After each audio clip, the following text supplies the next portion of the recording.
1971 की शर्मनाक हार पर जब जनरल बाजवा बोल रहे थे तब वो पाकिस्तान की फौजी चीफ थे, लेकिन अब वो रिटायर हो चुके हैं। पर ये बात सिर्फ 22 दिन पहले की है। बाजवा ने ये तो माना कि 1971 में भारत के हाथों पाकिस्तान बुरी तरह हारा था, लेकिन उन्होंने इसे फौज की नहीं बल्कि पाकिस्तान की सियासत की हार बताया था।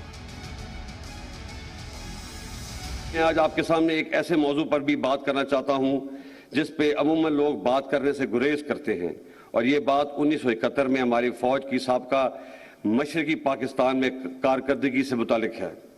मैं यहाँ पर कुछ हकायक दुरुस्त करना चाहता हूँ। सबसे पहले, साबका मशरकी पाकिस्तान एक फौजी नहीं, एक सियासी नाकामी थी। बाजवा ने 1971 की हार वाली तकरीर के दौरान फौज के बचाव में कई झूठी दलीलें भी दी। उन्होंने सरेंडर करने वाले फौजियों की तादाद पर भी झूठ बोल दिया। लड़ने वाले फौजियों की तादाद 92,000 नहीं, सिर्फ 34,000 थी। बाकी लोग मुख्तलिफ गवर्नमेंट के डिपार्टमेंट्स में थे, और इन 34,000 लोगों का मुकाबला 2.5 lakh Indian army, 2 lakh train मुक्ति बैनी।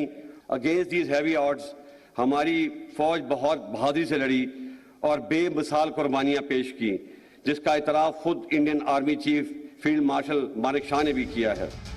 बाजवा के मुताबिक 1971 की हार में 34,000 सैनिकों ने सरेंडर किया था, जबकि सही आंकड़ा 93,000 है, जिसमें फौज के अलावा दूसरे सिक्योरिटी एहलकार भी शामिल हैं। दुनिया के नक्शे पर जब तक पाकिस्तान का नामो निशान रहेगा, 1971 की हार के दाग उसके परचम पर साफ नजर आएंगे। ब्यूरो रिपोर्ट, जी मीडिया।